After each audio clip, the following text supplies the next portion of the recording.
ఏళ్ళ తర్వాత రాక్షసుడు పోయి రామరాజ్యం వస్తుంది.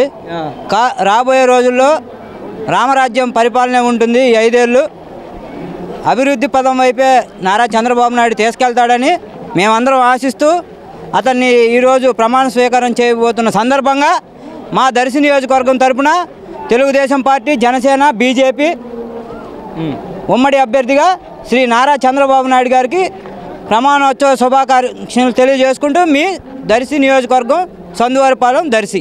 అన్న గతంలో కూడా జగన్ గారు కూడా ఇదే చెప్పారు, రాక్షస పాలన పోయింది, రాజ్యం పాలన వచ్చిందని అంటున్నారు. అది చూపిస్తాం, రెటిఫై చేసి చూపిస్తాం. ప్రజలు ఏ విధంగా స్వీకరించబోతారో రాబోయే రోజుల్లో మీరే చూస్తారు.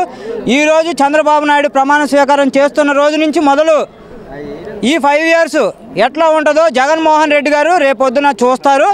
అతను ఇంకా ప్రతిపక్ష హోదా కూడా లేదు, పూర్తిగా అతను అయిపోయింది అతని సినిమా.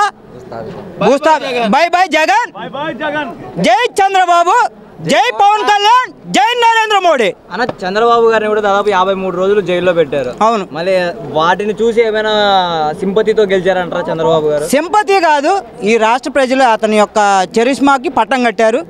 పవన్ కళ్యాణ్ యొక్క చరిష్మా బాగా పనిచేసింది. నరేంద్ర మోడీ గారు బాగా కూటమికి సపోర్ట్ చేశారు. వారి యొక్క ఆదేశాన్ని మేరకే ఈరోజు కూటమి గెలిచింది, కూటమి పట్టం కట్టింది. అన్న జగన్ గారు ఎలాంటి సభ పెట్టినా కూడా చంద్రబాబు గారిని కానివ్వండి, పవన్ కళ్యాణ్ గారు కానీ వచ్చారు కదా సిద్ధం సభలకి అన్ని అందరూ వచ్చారు. ఈరోజు ఏం జరిగింది? ఈరోజు స్టేట్లో ఏం జరిగింది? మార్పు వచ్చింది. అదే కదా, మీ సభలకు రాని జనాలు, వచ్చిన జనాలు ఎందుకు ఓట్లేలా?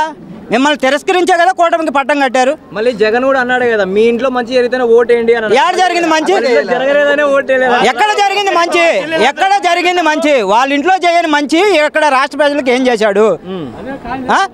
ఈరోజు తల్లి పోయింది, చెల్లి పోయింది, స్టేట్ పోయింది. ఈ రోజు ఏం చేశాడు అతను రాష్ట్రానికి మంచి?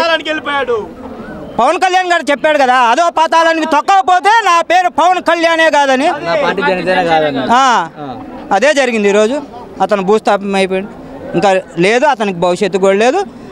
రాబోయే రోజుల్లో అతను మనుగడ కూడా లేదు. ఓకే, పవన్ కళ్యాణ్ గారిని వ్యక్తిగతంగా చాలా మాట్లాడినాడు. అవును, ఫ్యామిలీగా కానివ్వండి, అందుకే కదా ఈ రోజు అన్నాడు. కానీ ఇప్పుడు పవన్ కళ్యాణ్ గారు ఎలాంటి మాట మాట్లాడలేదు. వైసీపీతో మనం కక్షపూరిత రాజకీయాలు చేయకూడదు అనేసి అన్నాడు. ఎలా చూడొచ్చు? అవును, ఈ రోజు చంద్రబాబు గారు, పవన్ కళ్యాణ్ గారు అదే కదా చెప్తుంది, కక్షపూరితంగా వద్దు, రాష్ట్ర ప్రయోజనాలే మనకు ముఖ్యం.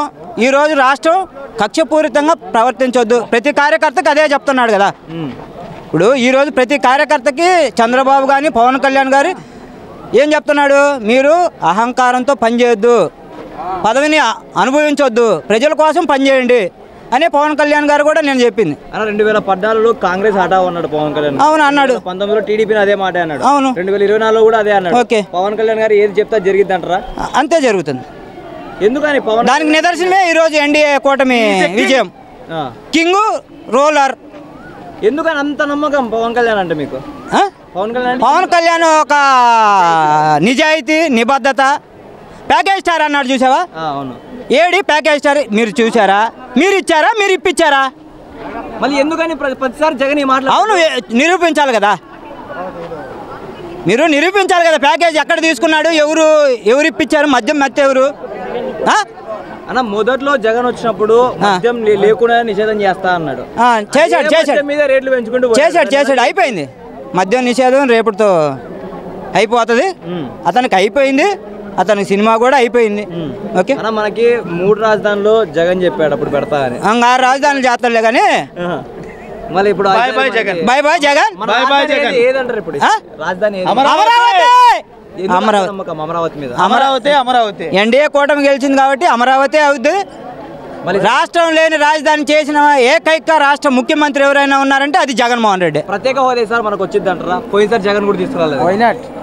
తీసుకొచ్చే బాధ్యత కూటమి మీద ఉంది, పోరాడతారు, తీసుకొచ్చే సామర్థ్యం ఉందనుకుంటున్నాను. ఓకే.